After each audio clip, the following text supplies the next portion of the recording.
Hello everyone, and welcome to another episode of Not Now Mom, I'm Gaming. My name is Kay, and in this episode we'll be doing a gameplay review of Papercut Art Gallery, Nature, which is a cutout puzzle game, basically. I don't often get to enjoy a lot of normal puzzle games on Steam, so it's refreshing when I find one that's unique and I like playing. For anyone that doesn't know, I play and record a lot of not safe for work games that have a lot of puzzle elements to them. They're available to watch on my Patreon, as well as my other not safe for work videos that involve me doing some obscene commentary or filthy ASMR readings. The link to those are in the description. Back to Papercut Art Gallery Nature. The short description for it on Steam reads, an artistic puzzle game inspired by paper cutting art. Piece together fragments of paper cutouts to restore the nature-themed artworks in the gallery. As of today, September 8th, 2024, the game has very positive reviews, and I can confirm that the game is nice and family-friendly. Not a whole lot of difficulty to them, but you might get stuck on some odd shapes of the pieces, but that's what makes jigsaws so much fun, you know. The developers, Catnip Studio, have made several other puzzle games, and I do plan on playing some of them in the future to see if they hold up to this one or not. There are 32 achievements to the game, and each one corresponds with every puzzle you complete, meaning there are 32 puzzles in total.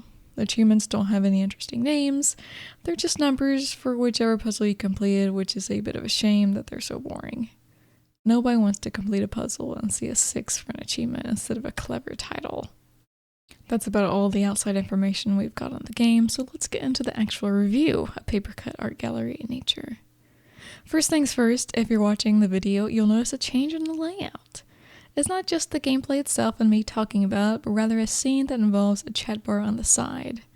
This is because I've decided to do a combo of live streaming a game and then doing podcast portions so my viewers can have some say with their own opinions of certain aspects of a game. Obviously, I'll be doing outside editing, so there's not always going to be chatter on the side, such as right now. This was just a bit of a test. For when there isn't conversation, I'll probably have something off to the side, as you can see here. I don't know when I'll actually start mixing podcast review portions and live streams together, but this is just the start toward it. If you're interested in a layout like this, by the way, for your own live streaming or recording sessions, you can find a variety of them and more as a Streamlabs Ultra user. To find out more about that, link is also in the description. Moving forward, the title screen. It's got that 3D cutout puzzle look to it with the different animals and flowers and layers on layers of images, and if you click on some of the things, they'll do a little jiggle. So there's some interactivity to the title screen that makes it nice and more inviting. It's definitely nature themed with plants and a forest background and wildlife, although saying the game is fully about nature itself is a little iffy in my opinion, but we'll get into that later. For now, let's look into the first puzzle. When you click into it, a pop-up tutorial will show you that you can pick up a puzzle piece with a mouse left click, and then rotate it with the right click, which is amazing that you don't rotate it with your middle mouse wheel. Finally, it feels like someone's been listening to me complain that my middle mouse button is broken, that I hate using it because it's wonky. And shut up with your buy another mouse bullshit. I did, okay? It's arriving soon. Anyway, the outline of the puzzle itself looks like a bomb with the fuse at the top being a leaf. But there are cutout sections of different leaf types on the inside border of it, and cloud sections along the outside. It basically ends up being portrayed as the world, but the cutout sections have unique shapes, making piecing things on the board a little bit easier. The game does like to throw you off a little by cutting the puzzle pieces into tiny shapes that have to fit together to make a whole piece of a section, so don't think a leafy section is going to be easy to see the piece that fits to it, as that's not always going to be the case. But for the first puzzle going into a new game, it was fairly easy and took me about 5 minutes. And yes, it records the time it takes you to finish a puzzle, so if you want to beat someone's time or your own time, you can try. Also, this level gives you sound effects of rain, so if you enjoy listening to rainfall, then you're really going to like this first level.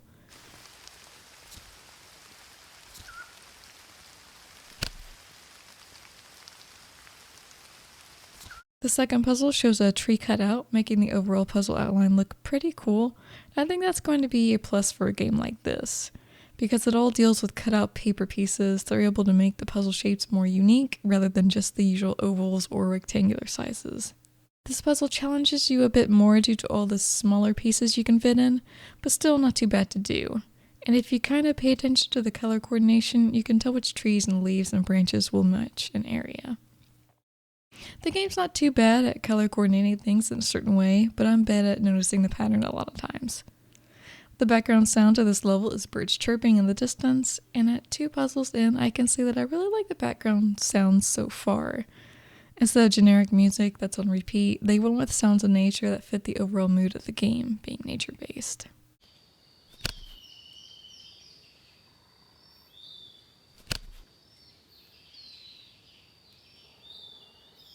The third puzzle was the hardest yet because the puzzle outline was just an oval with 2 shapes at the top. With this one, I had to basically find the edge pieces first thing and then work my way through the inside using the unique cutout shapes. This kind of puzzle shows you that you can't always find the edge pieces so easily because they aren't always going to be large and noticeable. Sometimes they're skinny pieces.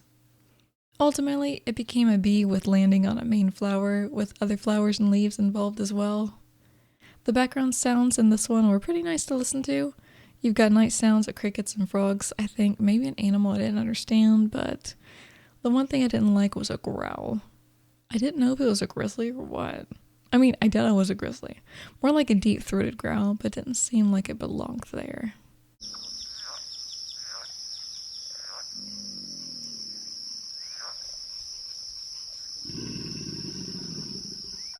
The fourth puzzle has become even harder with a really wonky outline. It kind of reminded me of an atom, but with leafy spikes and flower petals jutting out. Yeah, I don't know how to explain this, sorry. At this point, there's no smooth edge outlines, so I had to pick out the pieces that would match the funky shapes of the sides. By the end of the puzzle, it was all a variety of flowers and different shaped leaves. As far as the background sounds, it was more frogs than anything else.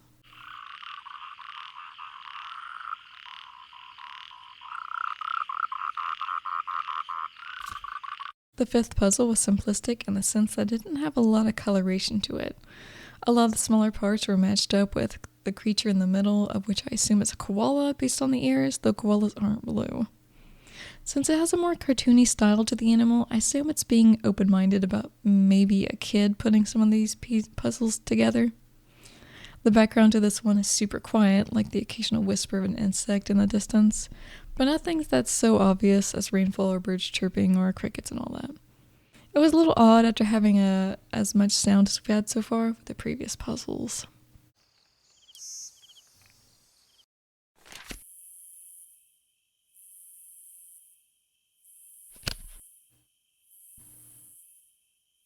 The sixth puzzle features a sloth and its baby, so once the foliage was set at the bottom, which is the easiest section, it's kind of easy to get the rest of the puzzle considering the sloths are easy to put together.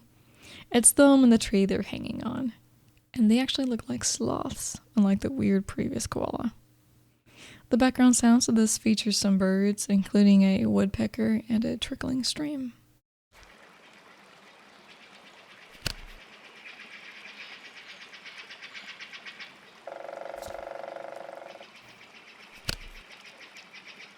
The seventh puzzle was probably the most difficult one so far. It features a lot of tiny and slim pieces, and the overall picture was of something akin to bellflowers, I'm going to say, just because they're drooping and hang like lights.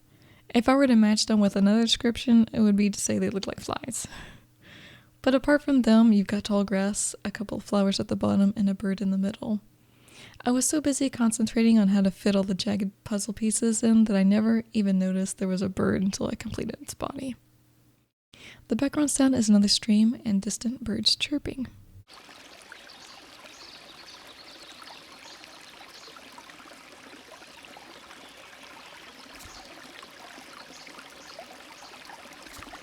The eighth puzzle features a pair of toucans and is perhaps the easiest when it comes to fitting all the edge pieces on the board due to the oval smoothness or the leaf and flower shapes. They're pretty large pieces. After that, it's a little easier to find out the forms of the birds, and then you just had to fit the rest of the pieces in. The background sounds here are a bunch of birds. It sort of sounds like you're in an aviary.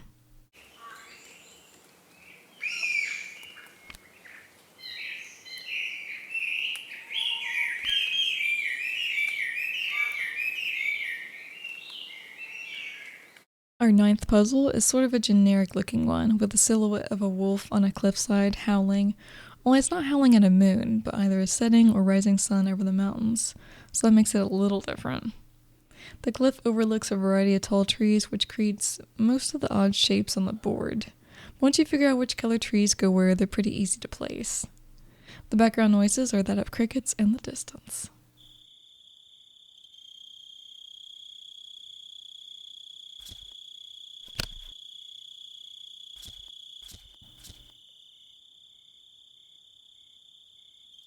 The 10th puzzle is a pretty nifty looking one. It's split into 3 sections by 2 tree outlines, and with a circular shape, the edge portions aren't too hard to pick out from all the pieces. Plus you have the help of notches in the tree shapes so you can align them easily as well.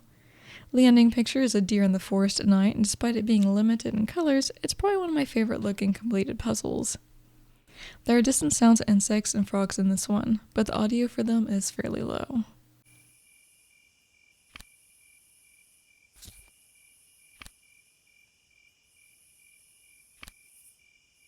The 11th puzzle has a more arctic feel to it with its shades of blue pieces and the light blue of the background itself. Plus there's a polar bear as the main animal, though a light silhouette like a lot of the animals are shown as. I do like how so far it's not animals they're putting the main spotlight on, but nature itself. So yeah, animals are part of nature, but the beauty of the environments and what grows as part of nature is what it's really trying to get across with these finished puzzles. This puzzle does have tiny pieces to it, but a good chunk of the edge pieces are easy to figure out. Once you figure out which shape goes where, placing the pieces together isn't too difficult. The background sounds are just some pleasant sounds of birds and then one obnoxiously loud one, which I wasn't too fond of. I don't know what it was supposed to be other than an annoyingly loud bird.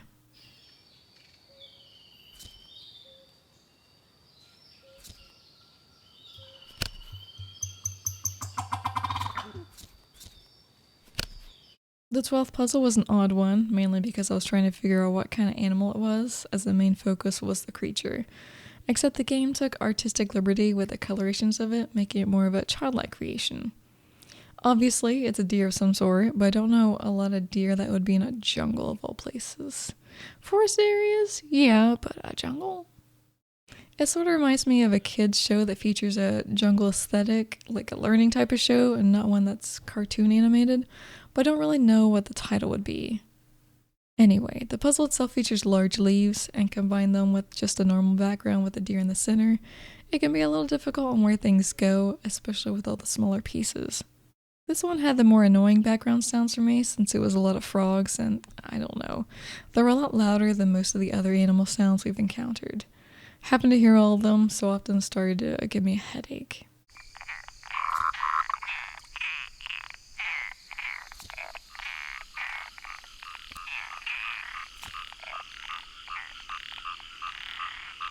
The 13th puzzle is quite a bit different than the others as it features a car going through an area of trees with a full moon. Probably searching for the animal that shouldn't be in the jungle, but I wouldn't have suspected this for a nature theme. Sure, it's nice to drive through areas that feature animals, like when I took the trip to Yellowstone with all the buffalo, but driving through a forest at night is just something you would do to get from one place to another, not sightsee. It made for an interesting puzzle though, since there was a car involved, sort of made it a bit easier with the car pieces. These background sounds were quieter and had crickets and cicadas in the distance. Much different than the previous puzzle.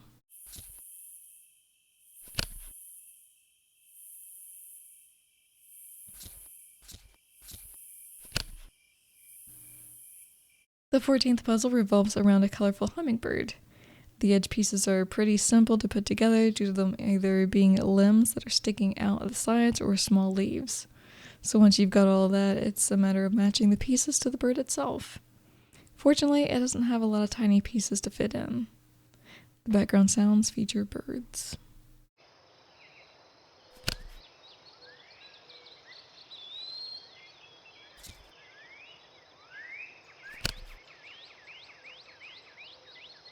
The 15th puzzle has a meadow and some greenery to it, but what's more interesting is there is a mama bear and her cub in the distance, and they're white, signifying polar bears. It's really weird seeing polar bears in this kind of setting, due to picturing them in a winter landscape almost all the time. I mean, of course, where they live, there's going to be a springtime where snow isn't on the ground, but I'm not sure if it looks something like what's portrayed by the end of this puzzle. The background sounds are almost the same as previous, except a little louder.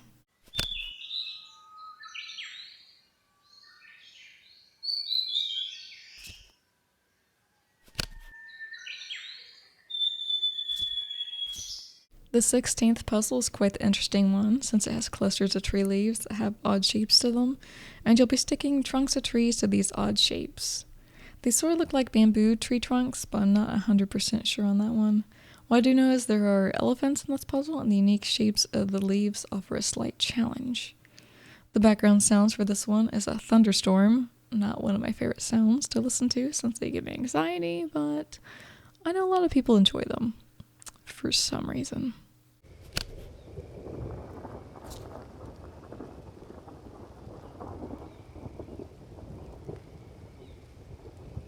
Now I definitely know the 17th puzzle has bamboo trees, kind of the same interesting end pieces to the leaves that you'll have to fit other parts into, because there's a panda bear in it. Not only that, but there's also a rabbit and a squirrel and an outline of a deer in the distance. I don't think they knew what they wanted to put in for this puzzle, so they threw in a bunch of wildlife, because that's what nature's full of, a bunch of wildlife. The background has some pretty loud insect noises to it. It's one of the persistent noises I wasn't a fan of.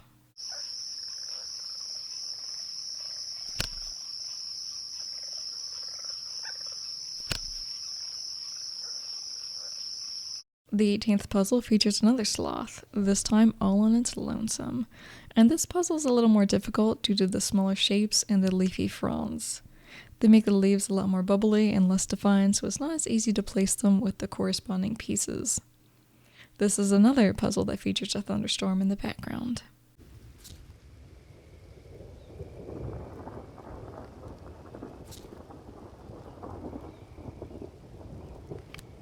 The 19th puzzle happens to be my favorite due to its unique look. There are strips cut out from the puzzle itself and it becomes a campfire when finished. There's definitely a challenge to it due to the way it looks and how things fit together, but with the background sounds of a fire crackling, it's a nice puzzle to get through. Not really sure about the end result because it looks like heartburn of all things.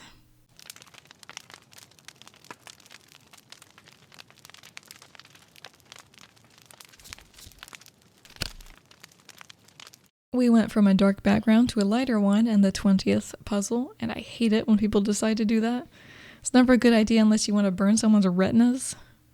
Anyway, this puzzle almost screams of a similarity between the Tunnel of Love, where you usually ride a swan boat with someone, it's all magical and romantic and totally not my thing.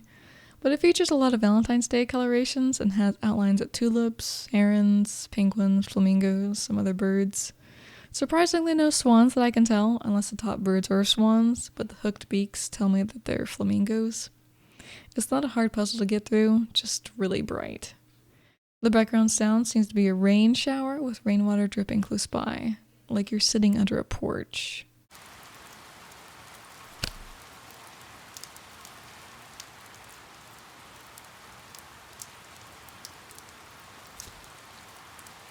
Puzzle number 21 features a bunch of African wildlife, such as a lion, an elephant, giraffe, rhino, hippo, and I think a zebra.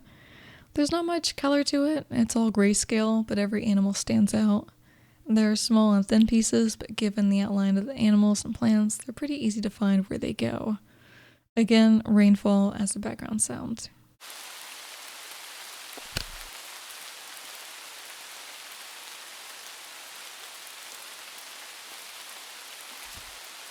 The 22nd puzzle is a koi pond, and even the outline kind of looks like a koi pond with its small enclosure and lily pads on the side. At least the lily pads are easy to put in their place, but after that you'll have to deal with the wonky shapes of the water.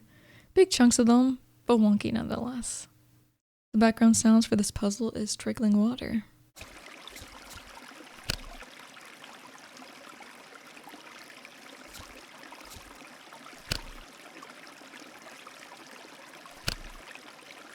The 23rd puzzle is a fun one with a unique outline. It looks like chunks of water separated by a thin water current or shallow water. The separated effect also kind of makes the puzzle a bit on the harder side since there's a lot of smooth edges and nothing has a truly defined shape unless you're counting the small person in a rowboat. The background sound for this puzzle is very beach-like with waves lapping at the shore.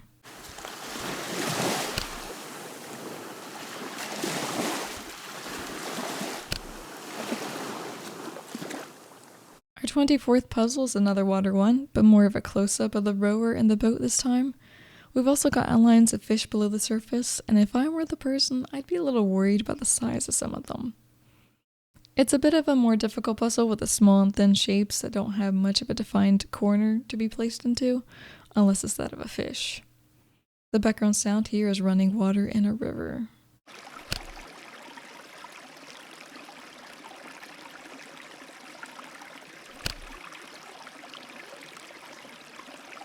Puzzle 25 is another water one, and this time it's the background sound of a small waterfall. I mentioned in my live stream that they were trying to make me pee at this point, and they succeeded. The sound in this one really did have me go into the bathroom.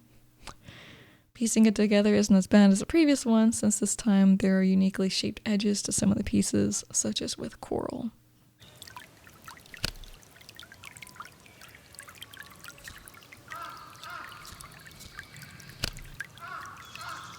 Puzzle 26 was the easiest yet, being a kind of ice mountain with chunks stacked on top of one another and a polar bear. There weren't any tiny pieces to worry about, and I guess the devs might have wanted to break up the difficulty and give us something easy to work with. It's another running water background noise.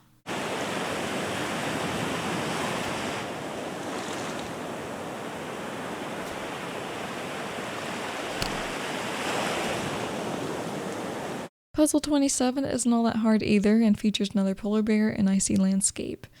This time there are smaller pieces, but they kind of all belong to the bear itself, so it's still not much of a challenge. The background sound is waves lapping at a beach, and it's here I'm kind of wondering if they're running out of background sound effects to use, as a lot of them have had similar noises, but I think they've all been at least a little different so far up to this point.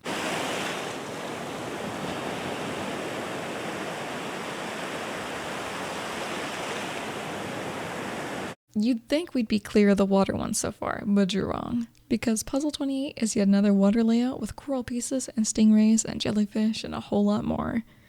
Due to the intricate edge pieces, it's not a difficult puzzle to get through even with its small pieces. Also, we've got two divers, so that's cool, even though the top one's hair merges with the water, making me think maybe she's not human at all. The background is waves against the beach.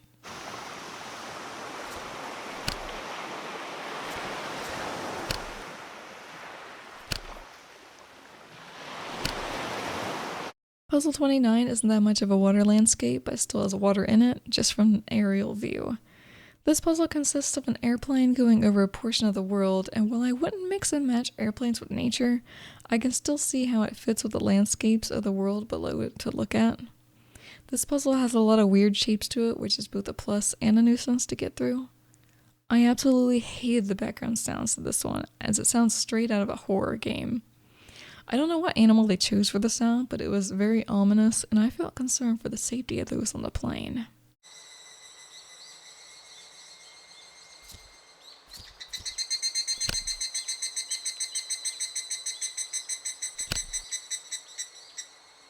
Puzzle 30.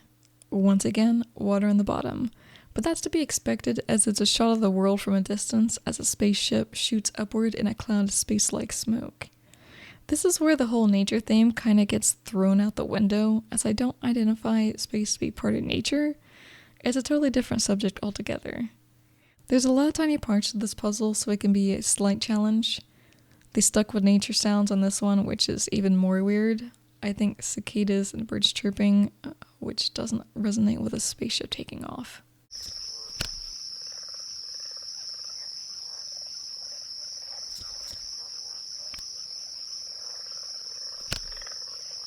I won't deny that Puzzle 31 isn't cool, because it is. It has a top-down perspective of an astronaut in space looking at, Mars and Saturn?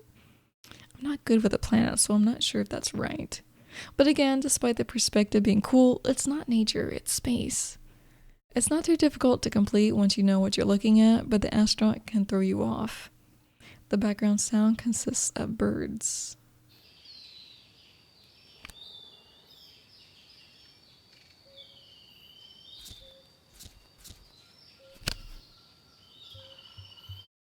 idea what to say about Puzzle 32 because the shapes are all wonky, making it a bit difficult to get through even though it's not that big of a puzzle given the amount of pieces you can fit in. But mostly because it looks like there's a giant white pill in the center. And even though I think this is still space, it looks more like an acid trip than anything else. Like, take this pill, and you'll see this trippy universe. How on earth does this have anything to do with nature at this point? Like, you can't possibly run out of nature-themed puzzles, come on.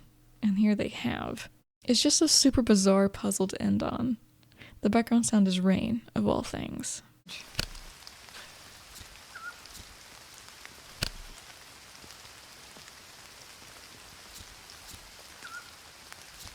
Overall, I really like the game.